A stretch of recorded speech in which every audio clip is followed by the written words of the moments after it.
Well, welcome everyone tonight. Thank you so much for being with us. We hope from the bottom of our hearts that you're all safe and healthy.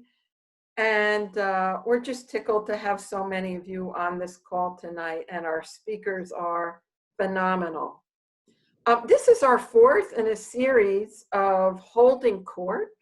It's a program that's brought to you by AFJ's outreach team led by Keith Tyrion. And these are programs designed to examine issues related to social and economic justice, issues that we don't think are getting the kind of attention they deserve during these crisis times. But before we start, I just want to say it's been a busy day in the justice world. We had an argument in the Supreme Court related to access to contraceptives. And we had the hearing for a nominee, Justin Walker, to the prestigious DC Circuit. And unfortunately, Justin Walker's record stands for one that will turn the clock back and take away our healthcare rights and protections. Alliance for Justice has been fighting hard. Last week, we had a press call and conference with healthcare groups and Senator Patty Murray. And just yesterday, we sent a letter to the Senate signed by 53 organizations, making clear Walker's anti-health record. We led a digital rally today on Facebook with Senator Schumer, White House, and Blumenthal. And we've been working closely with Senate Democrats, who I will say today were just fabulous at that hearing, who were vigorous in their questioning. And I think the case was made solidly that Justin Walker, if confirmed, will be a vote to take away Americans' health care. Rest assured that between now and the floor vote, we will do everything we can to make clear how dangerous this vote is. Before we get into tonight's program, a few logistics. We'll answer questions submitted by the audience following the conversation.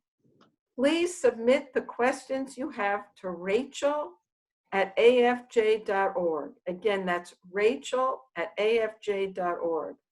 You should be automatically viewing this discussion in speaker view.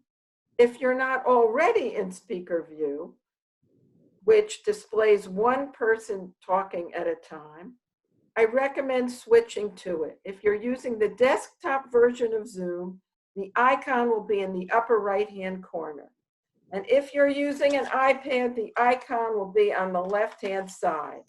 I also recommend clicking the three dots over any of the videos and click Hide non-video participant. That's a lot of information.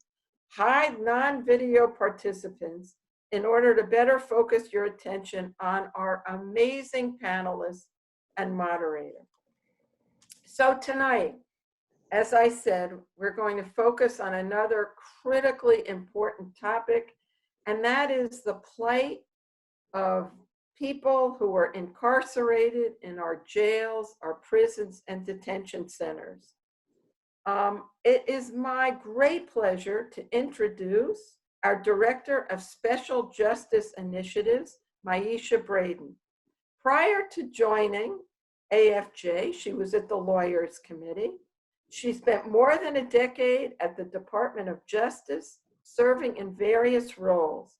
First as a trial lawyer in the Environment Natural Resources Division, as a federal prosecutor in both the criminal and civil rights divisions, and as a legislative and policy counsel in the civil rights division. It is a delight to hand this over to Myesha Braden. Thank you, Nan. I am so happy that you all are able to join us this evening for this very important conversation. As everyone around the country has been concerned about COVID-19 and controlling its spread, keeping everyone in our communities healthy and safe, no part of that community has been more concerned, I believe, than those of us who are engaged in work involving prisons, jails, and detention centers. Members of our community are incarcerated, detained in situations that are, quite honestly, unsanitary in normal circumstances. And the ability of people who are incarcerated and detained to maintain social distancing, to regularly wash their hands, is extremely limited, if not at all unavailable. So we are happy to have these three experts with us this evening to discuss work that they are doing, focusing on people who are detained. And we have with us, first of all, Baher Azmy, who is legal director of the Center for Constitutional Rights. He directs all litigation around issues related to promotion of civil and human rights. And he has litigated cases there ranging from discriminatory policing practices, colloquially known as stop and frisk. He's challenged government surveillance. He has defended the rights of Guantanamo detainees and asylum seekers. We also have with us Betsy Ginsberg, who's clinical professor of law and director of the Civil Rights Clinic at Cardozo Law School. And prior to joining Cardozo, Betsy was also a litigator and staff attorney with the Prisoners' Rights Project at the Legal Aid Society. And finally, we have Katherine Rosenfeld, who is an experienced litigator, and she has more than 15 years of experience litigating complex civil cases. She has participated in cases involving the rights of individuals with disabilities. She has brought cases on behalf of women who have been shackled during pregnancy, labor, and delivery at various facilities around the state of New York. And prior to her current position, she served as legal director of New York Lawyers for Public Interest. We are happy to have the three of you with us here today. And if you don't mind, I'd like to jump right in, because anybody who follows these issues and has a Twitter account saw an article today on The Intercept, Betsy and Katherine, regarding your case against the Brooklyn Metropolitan Detention Center, a federal facility in New York State. Can you tell us about that case and your clients in that case? Sure. So I'll start by telling you a little bit about the case, and then Katie can jump in and talk about the clients in our case. So we have sued on behalf of the approximately 1,700 people who are housed at the MDC, which is a federal pretrial detention facility that also holds several people who've already been convicted here in Brooklyn. And the MDC, just a little bit of background on the MDC, lots of people came to know about the MDC last year during a week-long power outage in which there was no heat during the coldest week of the year. And Katie and I currently are litigating a case on behalf of the folks who were in the MDC at the time of the blackout. But there's been a long history of, poor conditions at the MDC that even predate that. I was last year or the year before in court on a case in which I represented someone who was not being treated for 2 different infectious diseases there. And the judge referred to the MDC as a malpractice mill. So it has a sort of long reputation that goes way back to even the post 9/11 detention abuses that happened there that Bahar and his office have been litigating since all the way back then. So it has this long history, and obviously during COVID, MDC and lots of other jails and prisons, were not really prepared to handle the spread of infection there. And so we filed this case as a constitutional challenge, saying that the conditions there violate both the Fifth and the Eighth Amendment, that that the people in there are entitled to, at least some level of care and attention, so that at least to the extent possible, the risk to them is minimized. And it's, one of a number of lawsuits that have been since filed. I think ours maybe was the first one against a federal jail or prison, but there have now been, I think, at least 5 or 6 other ones all around the country, from Ohio to Louisiana to Connecticut to New Jersey. And we are sort of currently in the throes of trying to show the court that our clients are entitled to relief, that they're entitled to have certain measures of risk mitigation implemented there to keep them safe, as well as to be released, at least with respect to some of the more vulnerable folks. And I want to turn it to Katie, who's actually been on an inspection with our medical expert through the facility and spoke with many people in there. Sure. So as Betsy mentioned, on April 23rd, I actually went to the MDC in Brooklyn and did an inspection there with Dr. Homer Venters, who's a correctional health expert. And we walked around the facility. We went to a bunch of different units. We talked to a number of people who are incarcerated there. We got to meet, including with several of our clients. People in that facility, like in many jails and prisons all over the country, are locked in right now 24/7. They come out 30 minutes 3 times a week, or perhaps up to an hour 3 times a week for phone, email, shower. That's it.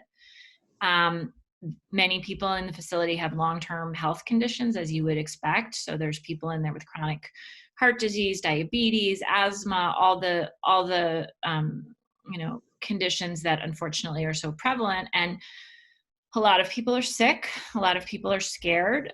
People are not being seen by medical staff. People put in requests for medical care and they're ignored. We have clients who have repeatedly requested to be seen and are not. And as Betsy mentioned, and as I think Bahar and everyone on the call will talk about, the medical care at MDC has always been terrible. They've always ignored people's requests for care. And then, like so many prisons, there's just been a terrible problem with ignoring sick people. And now in the context of this pandemic, it's even more terrifying because they're not testing people, they're not screening people, they are pretending that there isn't a problem, they're misrepresenting the scope of the problem. And what that adds up to is an enormous public health danger, both to the people who are living in the prison and the people who work in the prison and the people in the communities where those groups of people interact. Katie, I understand that in the Metropolitan Detention Center, I think people get or have a certain mindset about who is in federal lockup and who is not. What's unusual about this detention center is that many people there have not yet been convicted. Can you tell us who is being held in this facility? Well, it's a good point. There is a mix in this particular facility. A lot of our clients in this particular case happen to be people who are already sentenced, and some of whom are supposed to be released in as little as a month or 2. And so the government has been fighting against releasing people who are high risk, who are very, very vulnerable to COVID, who are already scheduled to be let out, in April, May, June, July. And so the idea that people who already could be out and could be home and safely quarantining at home need to stay and serve the rest of their sentence in a facility that is full of COVID and can't take care of them is truly disgusting. And the same thing for people who are pretrial who can safely be released. Nobody should be there who absolutely does not have to be there. And out of 1,700 people, that's probably a very small percentage. Right. And Bahar, like those individuals who are detained in the Metropolitan Detention Center who have not yet been convicted of a crime, many of the potential class members in your case find themselves in the same position. Can you tell us about your litigation across Louisiana, Mississippi, and Alabama? Sure, thanks. Yeah, we've been focusing our efforts on representing individuals, immigrants who are in detention ICE detention, Immigration and Customs Enforcement detention. And there are, I want to say, several dozen cases across the country trying to get people, particularly medically vulnerable people, released from ICE detention. We have 3 cases, one across, I have 15 people across 6 detention facilities in Louisiana, another on behalf of 6 medically vulnerable individuals detained in a Mississippi facility, and a third on behalf of 21 detained in an Alabama facility.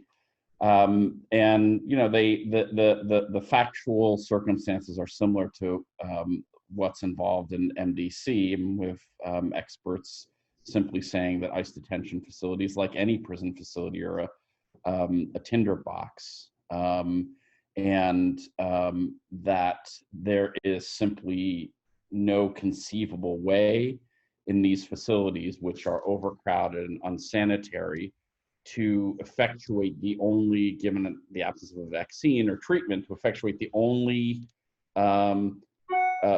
remedy possible, or the only sort of preventative measure possible, which is social isolation. It just cannot happen in ICE detention facilities. So as a result of that impossibility, and given the particular vulnerabilities of plaintiffs that we've highlighted, ones with the conditions Katie was mentioning that make people particularly vulnerable to COVID, they have to be released. And there's the legal principle is you know, a little bit different. Yeah, they're situated like individuals who have not been convicted of crimes. Individuals in ICE detention may have been convicted of a crime in the past, but they are not sort of serving a sentence following a criminal conviction in ICE detention. They're being detained because ICE asserts they may be a flight risk or a danger to the community. Those in ICE detention, ICE would say that about them. But because they haven't been convicted of a crime, they cannot be subject under the law to punishment. Whereas people convicted of crimes, and Betsy and Katie can speak far more authoritatively than I, can be punished. They are being punished. They just cannot be subject to punishment that is cruel and unusual. Individuals who are in civil immigration detention can't be subject to conditions of confinement that are excessive in relation to the government interest here. And the government interest here, as I said, is to keep them from fleeing and to ensure that they'll appear for their removal proceeding.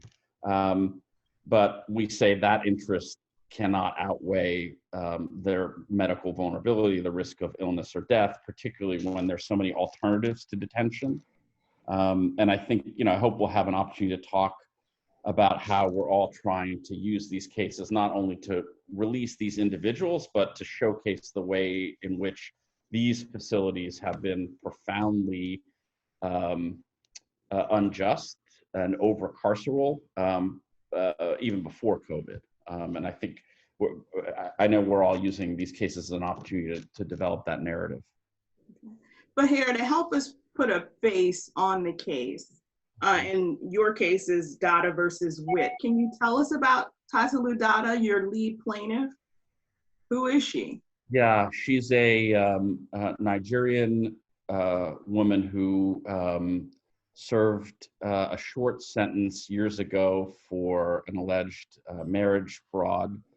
She actually pled guilty, not aware that there would be immigration-related consequences to her guilty plea.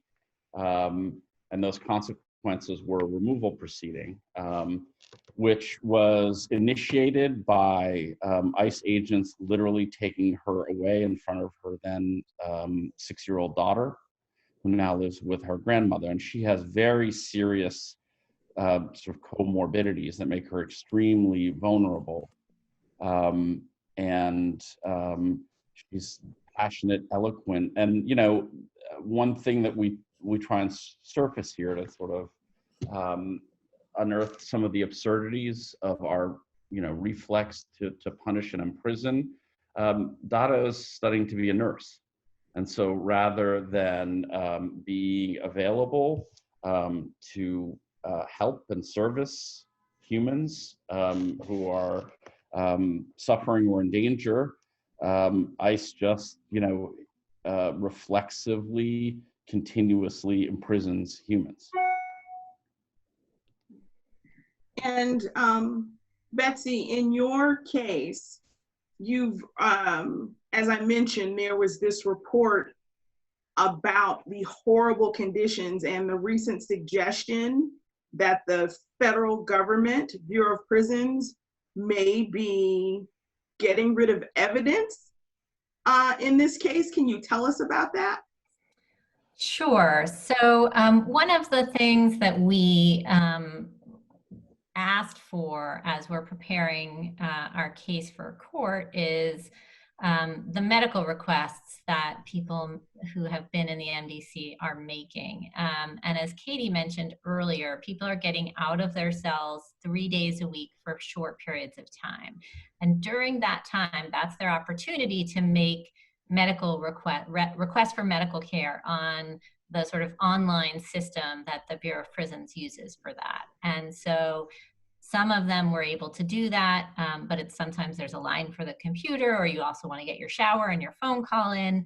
And so the other way for people to make those requests when they're unable to use the computer is to fill out a paper form and hand it to a medical staff member or to a corrections officer. And what we learned in the course of our requests in litigating the case is that those requests, those written requests, were being shredded essentially at some point and not maintained like you would expect a correctional facility to do to maintain medical records as they otherwise would. And so many, and we don't know how many, we don't know which percentage of the requests were made by hand, were just unavailable to us to review, and there's sort of no way to really account for how those requests were being handled, what those individuals were seeking through those kind of handwritten requests. And since this came to light, the MDC is now maintaining these handwritten records, but for most of the period of time that we've been litigating the case, all of those records are lost to us. Mm-hmm.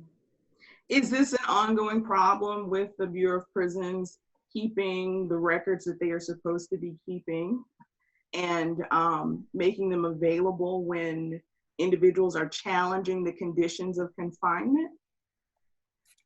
So I can't really speak to that more broadly. This is something that we came across in this case. We never would have, I think, come across this had we not filed the lawsuit and gotten through discovery these other records. And so it's something that, as with many things with prisons and jails and detention facilities, right, it's sort of happening all behind closed doors. Most of this information isn't available to the public. In fact, these kinds of records that we were able to obtain are still not available to the public. The government is interested in keeping those under wraps. And it's often very hard to find out what's happening inside these places through their records. And even just getting in for the inspection that Katie mentioned earlier, that was something that the government fought against very hard, and it was critical for our medical expert to be able to see what's going on in there. Katie, why was this lawsuit even necessary? Didn't Congress give the Department of Justice, through the Attorney General, authority to release people under the CARES Act to prevent the spread of COVID-19? It's a great question, Myesha. I wish I had a good answer. We in the Eastern District, we have seen the government fighting against the release of all of our clients, pretty much. Our client who is serving 15 months on a marijuana conviction from 25 years ago, our client who's 60 years old and who has 2 months left, the warden is denying requests daily by saying people don't have a terminal illness and therefore don't qualify. It doesn't seem to be executed at the facility level, whatever the intention is. I've heard criticism that it's very confusing, the directive, that it's very standardless, and basically that unless you had a sort of strong local person seeking to implement it, it doesn't do anything. Okay. Now, as we were saying before, this particular facility houses a mix of people, both people who have been convicted and are serving shorter sentences, and individuals who are awaiting trial but haven't been able to make bail. It's also a mixed use facility, am I correct? Both women and men are detained there? Yeah. No, go ahead. Is there a different situation for women, particularly as it relates to their medical and healthcare needs when they are detained? I mean, yes, absolutely. In MDC, there is a women's dorm, and it's an open dorm. The people are sleeping on bunk beds close together. The opportunities for social distancing are even less than in the men's part of the jail. But I think more broadly to your question, there are definitely, we've seen a number of horrible national stories about women who are incarcerated right now, experiencing things. I mean, I think many of us have been following with, broken hearts, what happened to Andrea Circle-Bear, who is this woman who was 30 years old, and she went in to serve about 2 years on a nonviolent drug case. She entered the system in January, and she was very pregnant when she entered. She went to a facility that was overrun by COVID in Texas, and almost immediately got sick. She delivered her baby in early April on a ventilator, and then 3 weeks later, she died. And she apparently had underlying health conditions. So the question of why would somebody who is in the third trimester of pregnancy be sent into the federal jail system at this moment in the middle of this pandemic? Why wouldn't common sense mean that somebody would say, let's start this, let's suspend this sentence, let's start it later, let's have a home confinement here. You're in the third trimester of your pregnancy. You don't need to be in a COVID infested federal prison with all of your underlying health conditions in addition to your pregnancy. And now this woman, Andrea Circle-Bear, has died. So, I'm sure there are unfortunately many more stories like this of people who are incarcerated so pointlessly in the middle of this pandemic, suffering these incredibly tragic losses to their families. This one happens to be about pregnancy and something that happens to women in the justice system, but it's only probably the tip of the iceberg. Mm-hmm. Bahar, if things are this bad in federal facilities, as Andrea Circle-Bear was detained in a federal facility in Texas. If things are this bad in federal facilities, what is happening in ICE detention facilities, which are often run by private companies? Yeah, ICE detention facilities are notoriously overcrowded, unsanitary, lack sufficient medical care to begin with. And I should note, two of our, back to this theme of sort of highlighting the problems pre-COVID, two of our clients in a Louisiana case are long-term hunger strikers because, long before COVID, they thought the conditions of detention were atrocious and unjust. And there's something about ICE facilities, particularly because of these factors and also the way in which they're highly fungible. I mean, it's sort of a national immigration detention system. So individuals are transferred across facilities across the country within state, people are transferred back and forth. That sort of heightens the risk of this particular spread. And I want to draw attention to a study done by a consortium of academics and hospitals led by Brown University. The study found that under an optimistic scenario, 72% of individuals in ICE detention are expected to be infected within 90 days. And on a more pessimistic scenario, 100% will be infected. That among half of the ICE facilities, that would translate into sickness that would overwhelm ICU beds within a 10-mile radius of the particular facilities. And it's been interesting to litigate in these southern courts because I think immigrants, aliens, foreigners don't have as much traction as we'd like with these particular judges. So we've been sort of framing this as just sort of a general public health emergency. It doesn't help the community at large in Louisiana when there is an outbreak in a facility and then staff members get sick, take it to their families, and overwhelm rural hospitals. I should mention that's had some success. In the first case that we brought on behalf of 15 individuals in Louisiana, a judge recommended the release of 13 of the 15. And the other two, he didn't release, one because there wasn't yet an outbreak in that person's particular facility, but there surely will be. So we should be able to go back and say, now release him. And the other, ironically, he wouldn't release because the man, 59-year-old Iranian scientist, had actually contracted COVID and was in the medical facility in the detention center. And so the judge just couldn't get his head around how you would effectuate a release or transfer someone who's actually sick and symptomatic.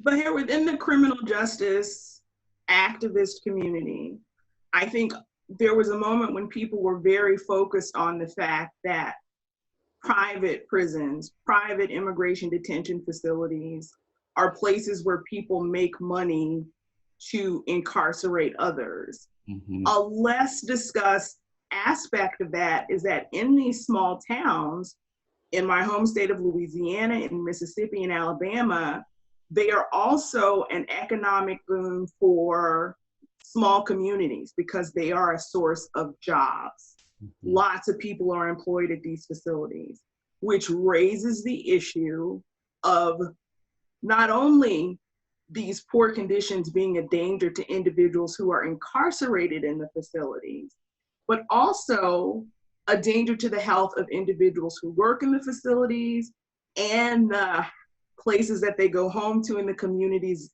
where they live. Can you speak to that a bit? Yeah, maybe taking in reverse order. Certainly, it is a serious public health danger to the entire community. And when there is such a concentrated spread within a facility, that will spread to staff and families, and then overwhelm the medical systems in these rural regions. I think 3 ICE staff members have died in Louisiana. So it's happening now. But to get to your other point about the sort of perverse incentives around detention, I mean, that's something, right, the activist community has rightly focused on, because there is a deep profit motive for massive private detention companies, including GEO, that lobby for example, detention bed mandates to ensure that government, ICE, fills their beds as a matter of sort of statutory quota. And then the double perversity that communities without other economic opportunities survive through a wage system that depends on the mass incarceration other vulnerable people. It is dark, it's structural, and again, hopefully this is an opportunity to start a conversation about completely reimagining our carceral system. Of course, Black Lives Matter has been talking about this for a while, this notion of divesting from these carceral systems and investing in a real meaningful way in communities.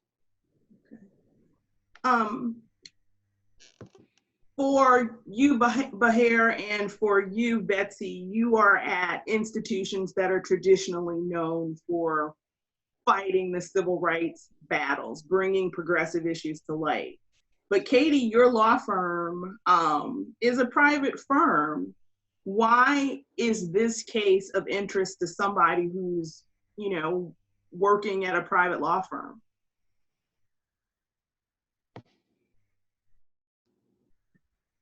Our firm has a very substantial and longstanding civil rights practice, and so the firm has litigated cases involving the rights of people who are in prison for 20 years. Back to the Rikers class action, challenging the pattern of excessive force there about 17 years ago, and so we have always done a tremendous amount of work around the rights of people in prison and jails. I do, to your point, though, I think there are a lot of coalitions right now of nonprofits and of academics and of clinical law professors and private law firms and really coming together on these cases. And so we also have Debevoise and Plimpton, who's our co-counsel in this case, bringing some great muscle to it. And so I think it's interesting to see all the different people who are coming together to file different versions of these cases in this emergency, because everybody realized that it was a true emergency and had to jump in together. Betsy, what about the everyday person who may not be able to engage in litigation, but they understand that people who are incarcerated are a part of our community and they want to pay attention and keep an eye on what's going on? They want to hold the Federal Bureau of Prisons and local detention facilities responsible. What can the average person do in order to be engaged in making sure that individuals are not suffering in ways that violate their constitutional rights when they are detained? Yeah, so, one of the things that was really amazing last year when the MDC had its terrible power outage was that so many people showed up outside the MDC for days to protest what was happening in there. And that was one of the first times I've seen anything quite like that, at least here in New York City. And I went in there on the sort of last day of the blackout to meet with a client of mine. And he and lots of the other guys who were in the visiting room that day said that the only thing that kept them going during that time was hearing the banging outside and the screaming and seeing the people out there, knowing that there were people who cared about what was happening inside. And that's a little bit harder to do right now. But I think people are figuring out ways to, do these things virtually. I think, obviously just paying attention and getting in touch with electeds who, whether it's, people who are in Congress or your city council, depending on, what kind of facility you're talking about, and letting them know that these are things that voters care about and that people care about, because that hasn't always been made known. But I think really the voices of the everyday people, but especially people who have themselves been incarcerated, family members of people who have been incarcerated, have gotten a lot louder. And I think it's been an incredibly powerful voice in this conversation. I'm not sure who's best situated to answer the next question, but I want to make sure that everybody in our audience understands that in addition to the men who are incarcerated, the women who are incarcerated, there are also children who are being prosecuted as adults who are in some of these facilities, even though many of them should not be.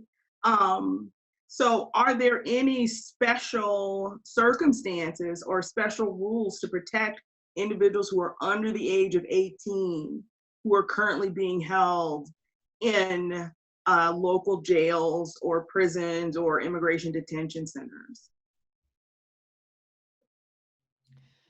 Well, I know that the Legal Aid Society filed a case against the Horizon jail, which houses 16 and 17-year-old kids, right at the outset of this crisis, exactly as you're talking about, you know, saying that the facility was failing to take care of these kids and that that there were enormous problems there. So I think they were out of the gate very early, identifying that facilities that do house teenage kids, it was a serious situation. I'm not aware of any other cases specifically focusing on kids who are in jails and prisons, but you're right, they're incredibly vulnerable, and even compared to the people that we're talking about on this panel who are, you know, older and may have spent time in the facility and know its procedures more, it's very scary to think about young people who might not be as organized and able to access help. Mm-hmm. But yeah, with so many public health experts and physicians and advocates making clear that the best way to prevent the spread of COVID-19 in these facilities is to release as many people as possible as quickly as possible. Why do you think there is so much resistance on the part of the federal government in particular to letting people who are so close to ending their sentences be released, or to insisting on individuals who would only serve very short sentences for often nonviolent crimes? Why is there such insistence on incarcerating individuals, detaining individuals, despite the recommendations of experts? That's a really good and I think profound question. Because you're right, there's no public health expert, and every public health expert says what's necessary for the public interest is to, if not completely empty out the jails, significantly reduce the population. And you might think in a well-functioning democracy that was concerned about expertise and justice, those public health experts would work hand in hand with you know, ICE or whatever sort of prison officials to come up with an orderly, organized plan to release people and keep the community safe and still meet the government objectives in preventing flight risk, et cetera. But the profoundness of your question just goes to how deeply ingrained our carceral inclinations are. It's just a total reflex to fight and never to think creatively about solutions other than imprisoning people our way out of problems. And if you think every single day, you know, the proverbial, if all you have is a hammer, everything is a nail, is the scenario here, which again, I think presents this as an opportunity to disrupt that in some way. And, you know, one thing that I'd add to what Betsy said about what people can be doing is I hope people will keep these populations in mind even after the COVID crisis subsides, if it ever does, because these systems of injustice and you know, poor medical treatment will persist even after COVID subsides. Okay. It is now 7 o'clock and time for the audience questions, and we've got some great questions coming in. The first question is, during the pandemic, have any correctional facilities made arrangements for people to have access to cell phone devices to speak with their attorneys, have access to telemedicine, or have virtual visits with their families?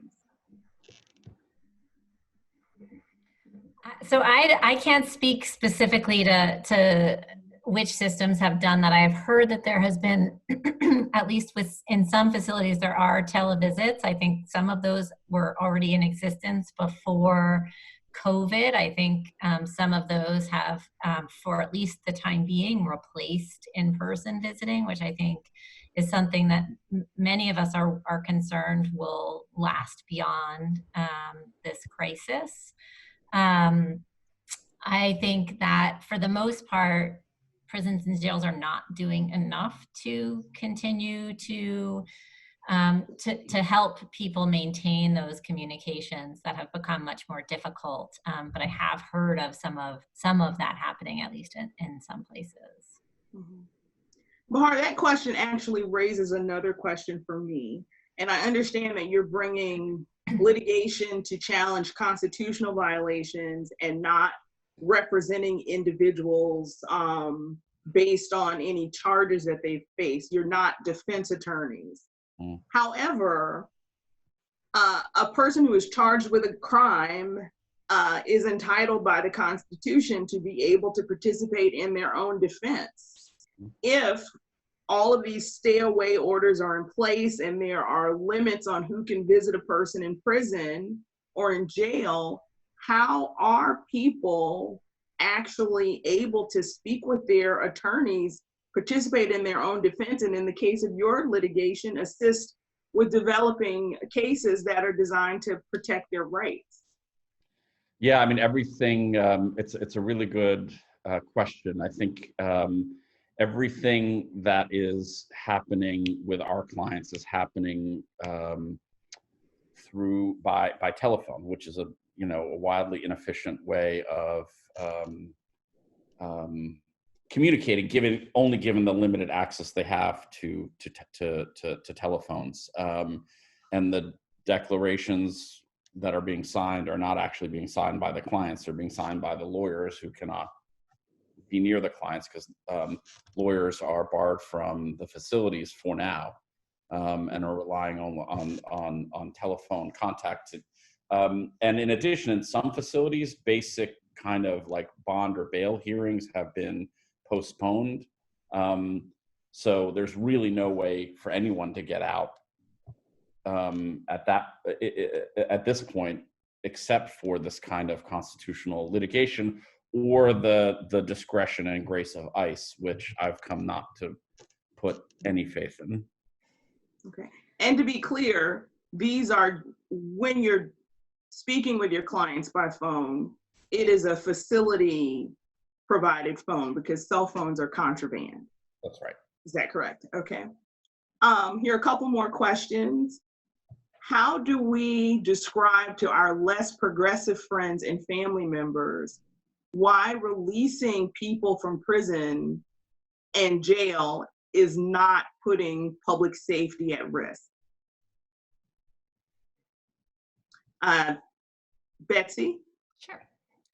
So I think that's something probably all of us have some experience with for the many years that we've been doing this kind of work. And I think it's sometimes hard. I think one thing you can look at is actually the places where that's been done already, right? You look at New York City, and while they are certainly not doing everything they could do in the New York City jails, the population has diminished during this time in a way that I think we're not going to see, and we haven't seen have a problematic effect on public safety.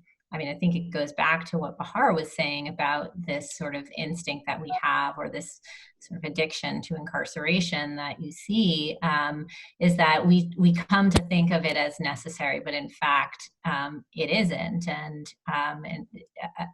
there haven't been, in lots of circumstances where you can look at, and maybe for some of those less progressive friends and family, if there are people who care a lot about data, I think there is a lot of data that show that where there have been fewer prosecutions, where in jurisdictions where prosecutors have exercised greater discretion, that you haven't seen increases in crime, you haven't seen detrimental effects on public safety, and so I think sharing that understanding with people, and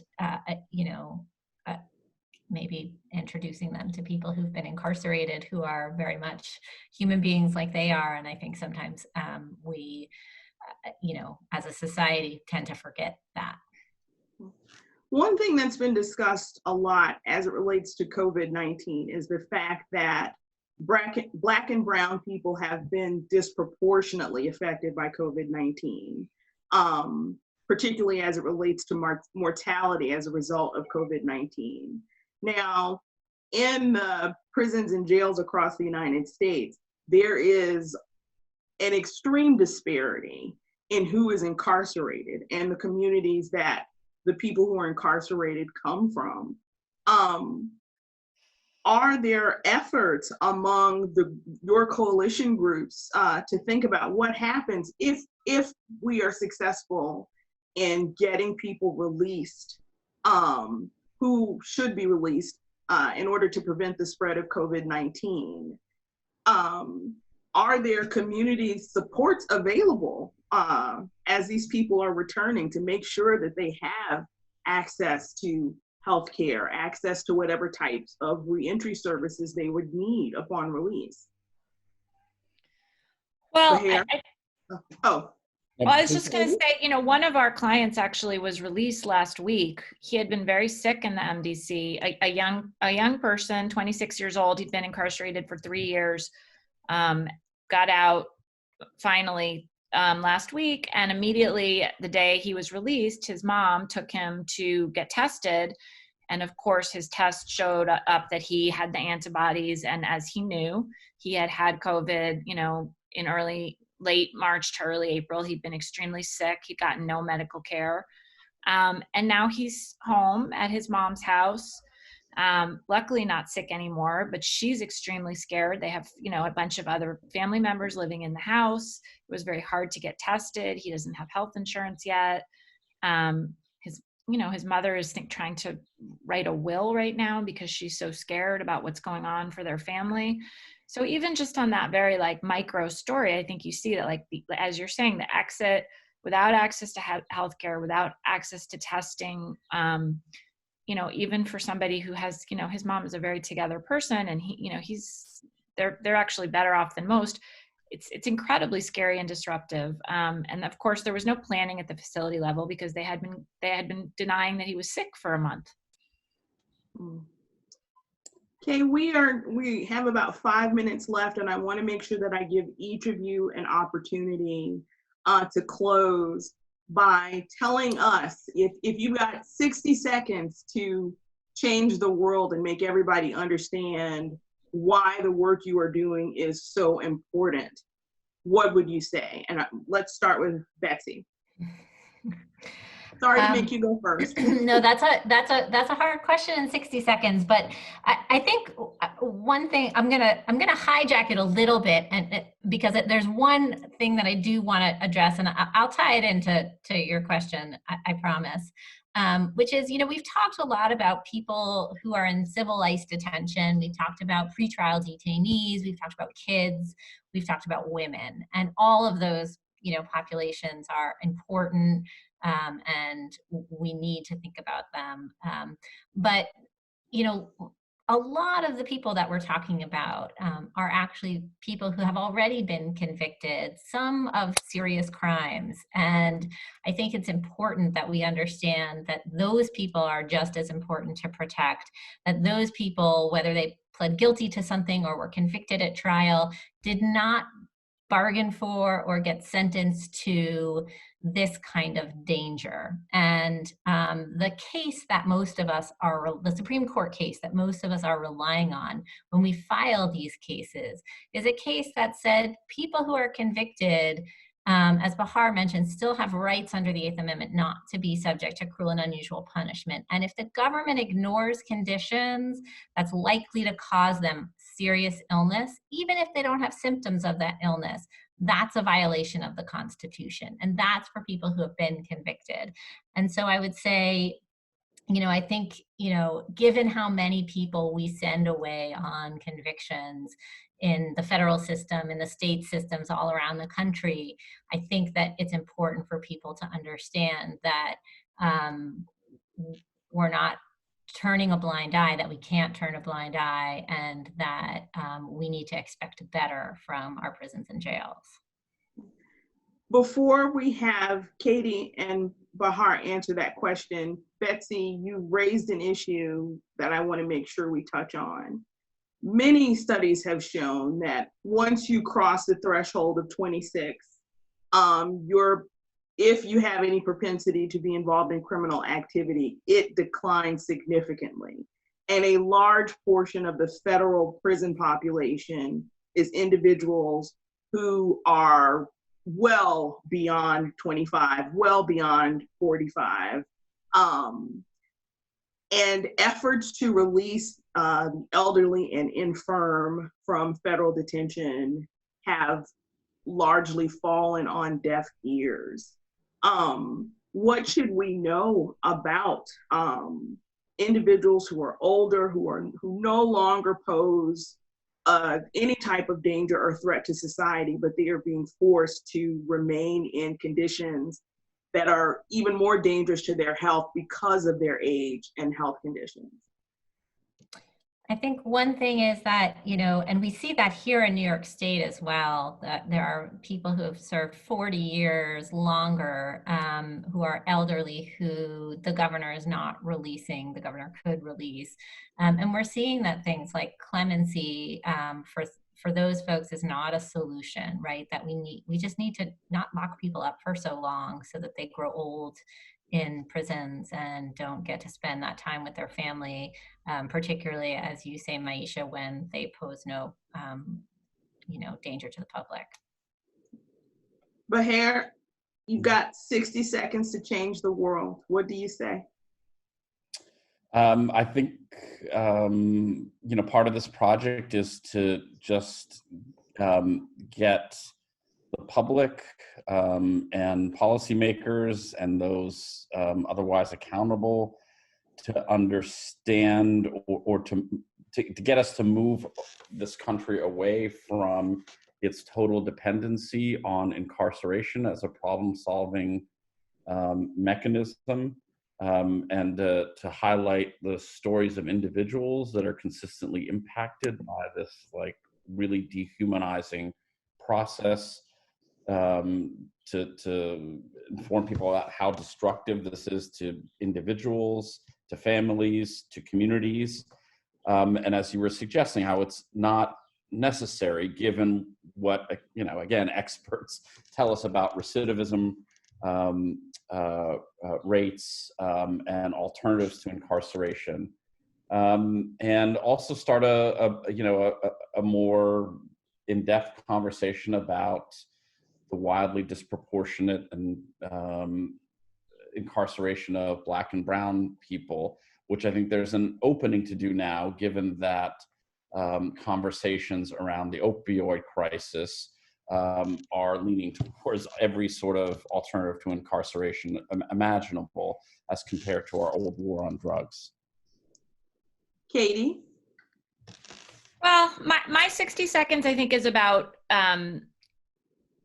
I've been thinking a lot that the government is always, the prison system is always telling us that people in prison are lying and that their complaints are not real and that what they're saying is untrue or not reliable. And for me, looking in our case and all the cases that are going around about this crisis, it's really clear that these prisons and jails are not telling the truth, that they are the ones who are not being transparent and honest in these cases about who's sick and who needs to be tested and how their employees are being treated. And to me, it's an opportunity to look at to realize that there's truth being told by people who are in these facilities and that we should listen to it and that we should be skeptical of our government and people who dismiss these people's experiences that we're representing time and time again, because they are there, they are living it, they are telling us what's going on. And in any of these individual cases that we're all talking about, there's just countless examples of the prison not being truthful and forthcoming, and the people there reporting it accurately. And I wish that realization would be spread more widely. Betsy, Katie, and Bahar, thank you so much for joining us at Alliance for Justice this evening. We appreciate the information that you've shared with everybody who's watching. We thank everyone for joining us so that we could discuss this issue and pay more